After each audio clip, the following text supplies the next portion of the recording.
Welcome back, YouTubers, to the first stand-up Q&A with us, the British Fist. Ka-ching. Like Superman roaming down the street, one man who is not anything like Superman is me, Mr. Parkin. But this guy sitting next to me, you could mistake him for a Clark Kent-type sympathetic superhero figure. It's none other than the one and only NJ, people. What's up? Subscribe up above, like this video, and put your thoughts and comments down in the comment section below on the questions you've answered in this stand-up Q&A. Get it? Ha! And make sure you contact us in the link in the description box below. Wow, you got big all of a sudden there. I'm going to do the same thing, guys. If you guys want to keep sending us in questions, you can do it through our facebook.com/BritishFist, twitter.com/BritishFist with the hashtag BritishFistQA. Alternatively, down in the comment section below, the best method you can do it is YouTube inboxing us. Because you people out there are really wonderful. You send us so many questions. Our document of questions is keep growing each day. Every time we do a Q&A, we get more questions. So all I can say is thank you. Keep the questions coming, keep us going, and all I'm going to say, just to get out now, is in the next few weeks, there will be another live Q&A. Hopefully! If we can arrange it and announce it ahead of time, I guess. So if your questions haven't been answered here, as usual, we will try and answer them in a future Q&A. We're going to go straight to the Q&A screen we've got down here. Welsh Gaming 15, who is the most overrated wrestler of all time? Now, a lot of people will probably say Hulk Hogan. Now, I don't think that is right at all. I would personally say Lex Luger or Kevin Nash, personally, but that's just my opinion. Yes, Kevin Nash is the one that I think, yes, he had the NWO and he was a talker in that, but he was outshone by Hogan and Scott Hall and all the other new members that eventually came in. The other one I'm going to throw in, just because I don't really think, even though at the time, becoming the world champion was good for him, but then it all failed for him. That's none other than Great Khali. I gotta really sell that stupid chop that he does. Yeah, Great Khali is on my list as well. But yeah, so next question. Johnny Haxerism asked us 3 questions, I believe. What was the best year for SmackDown in your opinion, and why? Now, personally for me, it was when they had the SmackDown 6. Like, they had Kurt Angle, they had Chris Benoit, Edge, Guerrero, Chavo, and Rey Mysterio, and that was also when Brock Lesnar was in the main event scene. So from 2002 to 2004, I think SmackDown was a very good show, and probably better than Raw. Because the thing you get is 2002 or 2003, and I think that is obviously the time where The Rock was here, you had Lesnar here, so you had these big drawing matches, drawing pay-per-views, so I'll say it's definitely within those 2 years, if not just above. Which legends would you like to see in TNA? For example, The Rock. Well, TNA have already stole a lot of WWE's legends. Would Rock want to go to TNA? Probably not. They've already got Hogan. I mean, what other legends can they possibly take from WWE? They had Flair, Mick Foley.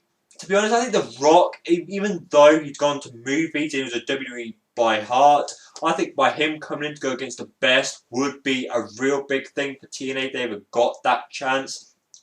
Other names, I think The Rock is the one that I think could contribute a little bit, but other than that, they really not got the right reason to bring in ones like Brock Lesnar. They've not really got Triple H. Not the money. The Undertaker would be more people come to face Taker on WWE instead of them going to TNA.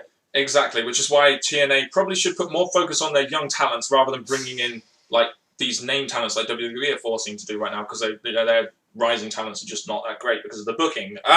Which of these networks could help TNA in the ratings and why? Now, we don't really know too much about this, but you've given us Sci-Fi, TNT, USA, CNN. They're all networks that WWE have been on.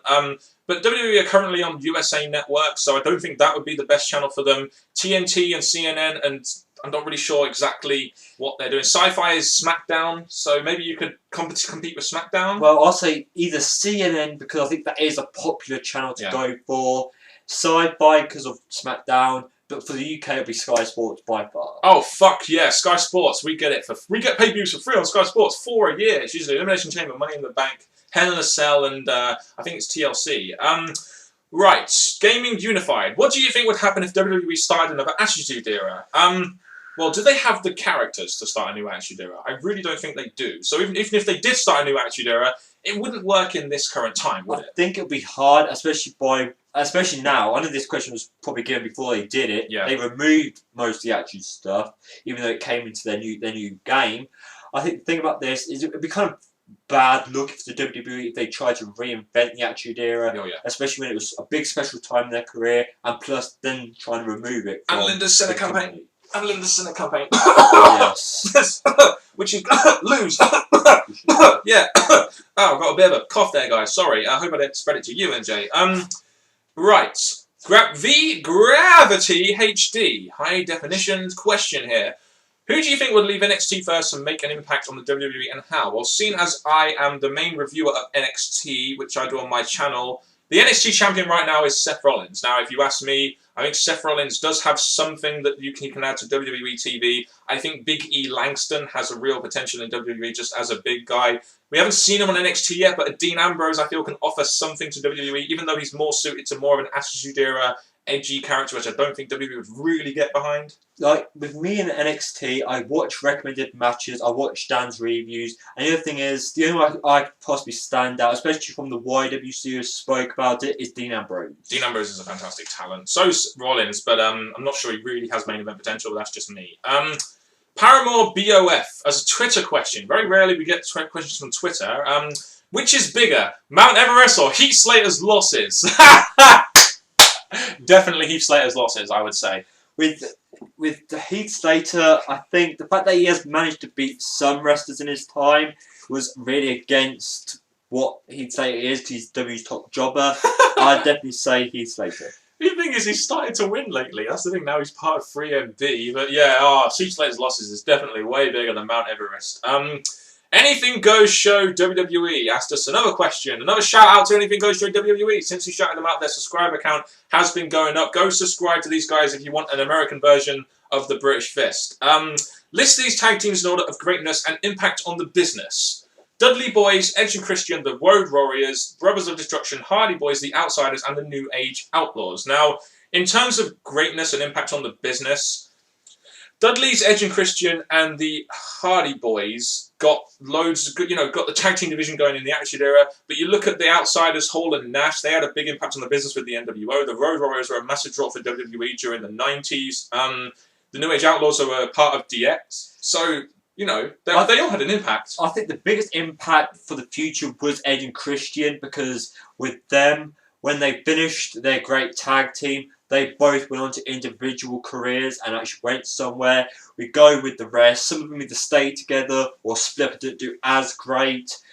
You have New Age Outlaws, again, entertaining tag team by far. You had the Brothers of Destruction by far. Then they obviously went off with single careers and did great. So there's so many here, but the best one I would say was either Brothers of Destruction because of Take a Future and Edge and Christian because of their future. Yeah, I mean, all of these tag teams had some kind of impact on the business, so I'd say all of them were great tag teams and all of them had an impact on the business. Can't really separate any of them out.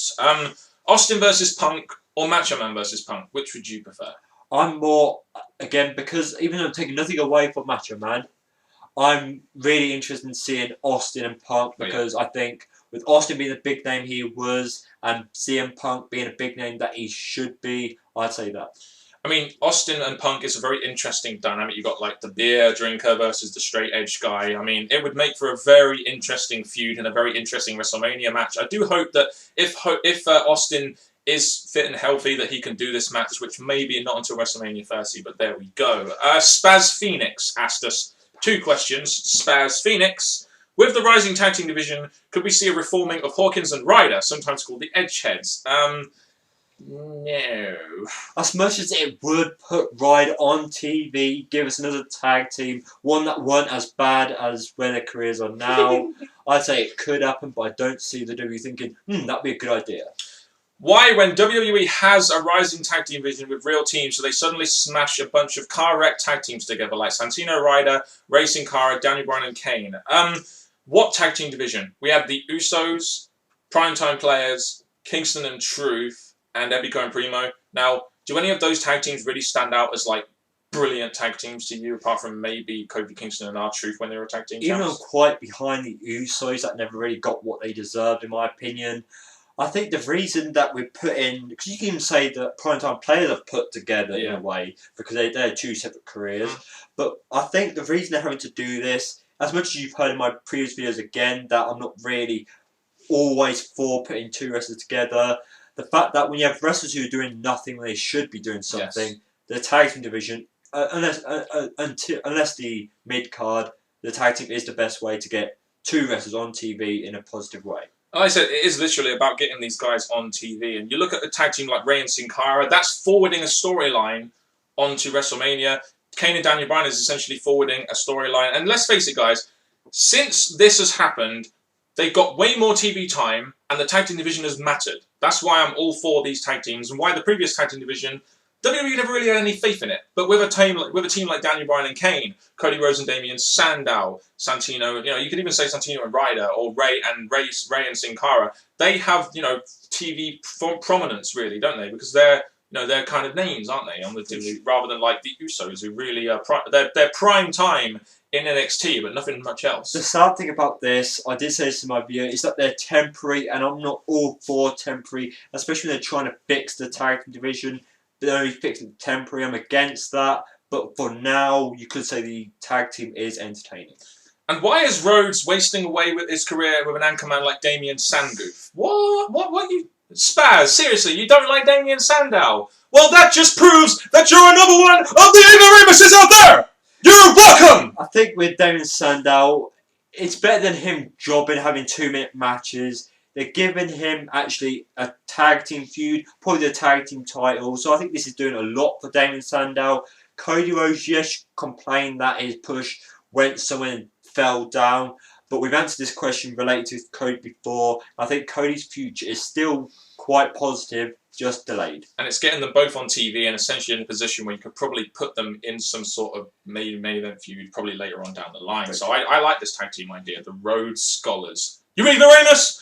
Team Rhodes Scholars. Oh, sorry, I forgot about the team. Yeah, who forgets about the who the fuck's idea was it to call them Team Rhodes Scholars? Stupid. Fucking hell. Wildcat 8329. Better faction, the Four Horsemen, DX or NWO. Oh, they're all three great. Oh, you Ray DX. So you're DX. Four Horsemen were a good faction in their time. DX, a fantastic faction. NWO was, again, another great faction. For purpose's sake, I would definitely say the NWO. But you'd say DX. Yeah. There you go. Ugliest championship title belts. Oh god. Tag.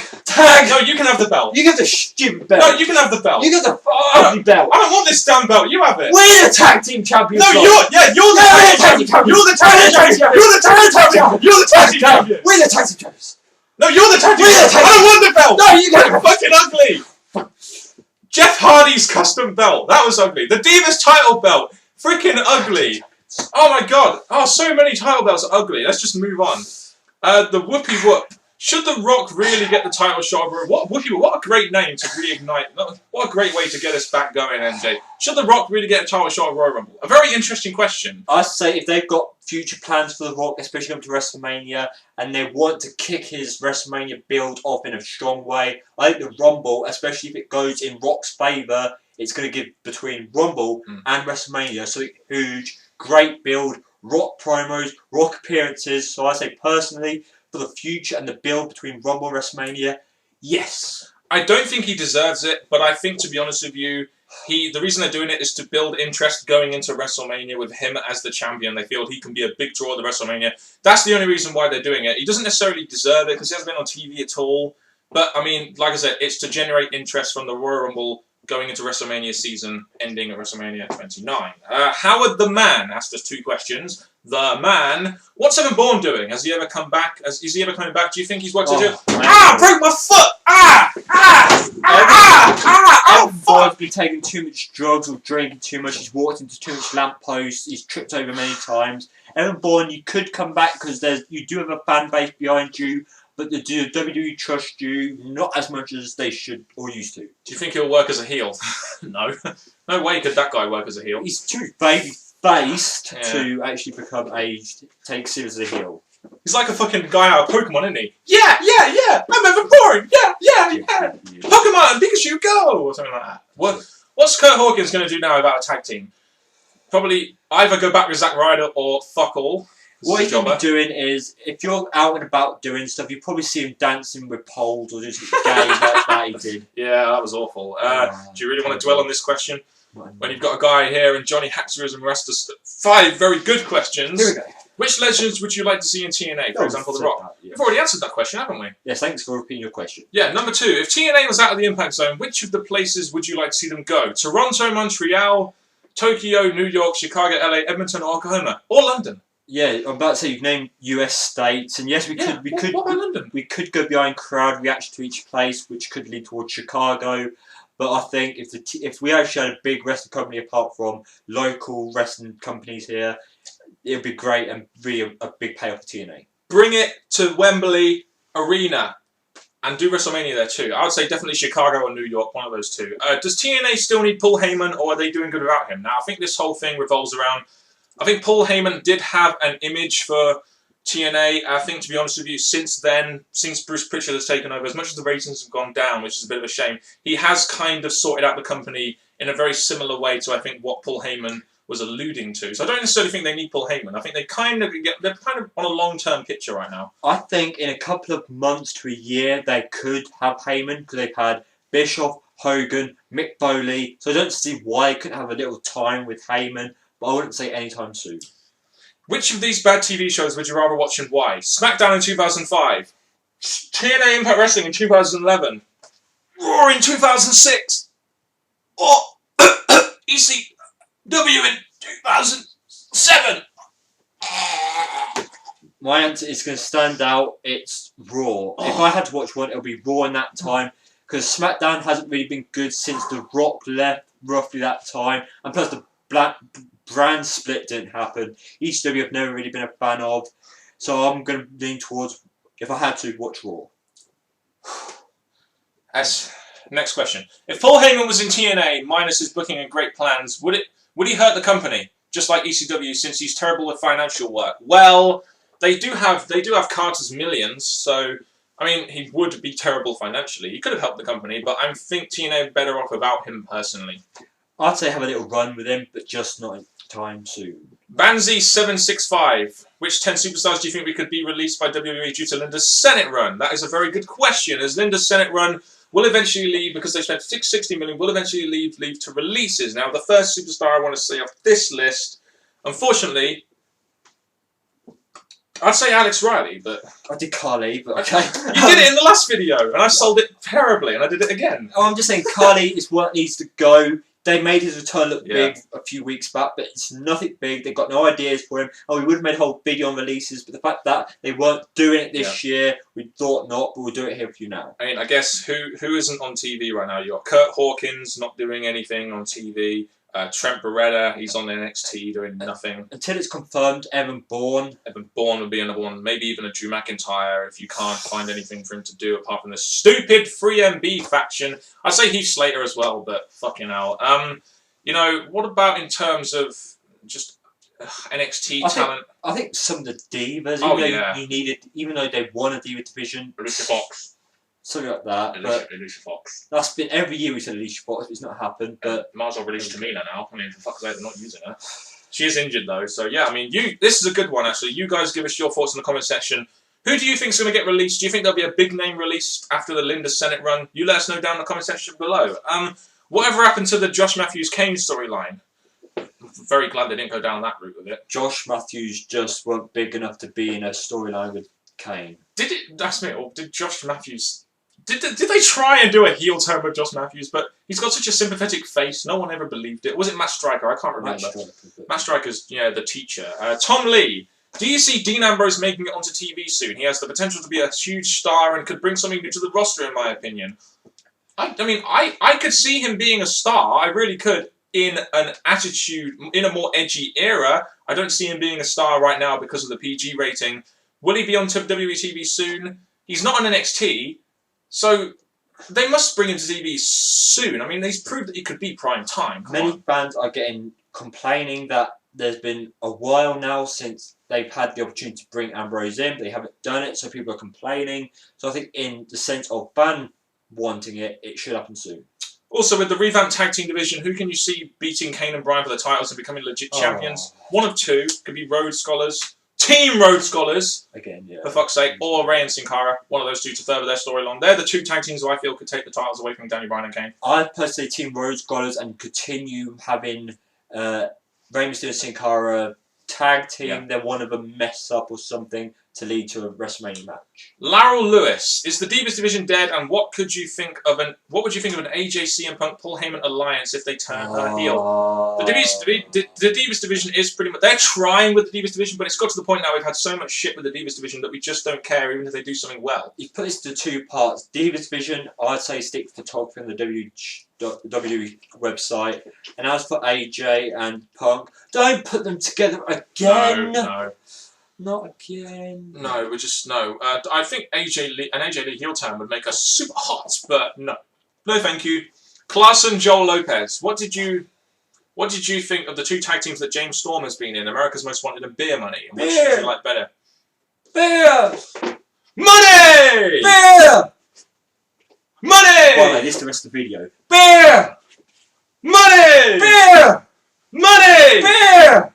Ah, my arm. Yeah, that's it now. You can't see me. I think I've always preferred. I mean, Beer Money was the tag team we watched, so I'd say Beer Money. America's Most Wanted was a great tag team. Him and Chris Harris, they had a great Texas Death Match. But in terms of the tag teams, I'd say definitely say Beer Money. I mean, it's the tag team that we watch, and we really, really like Beer Money. As soon as we saw Beer Money, we were thinking, God, these two could be main eventers. Beer Money stand out. Yes, I do like both tag team names, but with Beer Money, the fact they were friends, tag team partners, they were building up many tag team feuds, title belts. They had a big, strong future there that eventually did lead on to what we're having now, which is great main event matches. Indeed, so I would definitely say Beer Money, and the match, I think, at Bound for Glory between Rude and Storm backs up my theory and his theory too. So yeah, there we go. So that's another Q&A of us, a stand-up Q&A at that. So leave us your thoughts on some of the questions we've answered and some of the thoughts we've given and some of the thought-provoking questions we've asked you down in that comment section below. And if you like this format, we might try and do some more stand-up Q&As, I guess, just to do something different, you know. From the tag team champions, Mr. Parkin and me and Jay, thank you very much for watching, and Goodbye.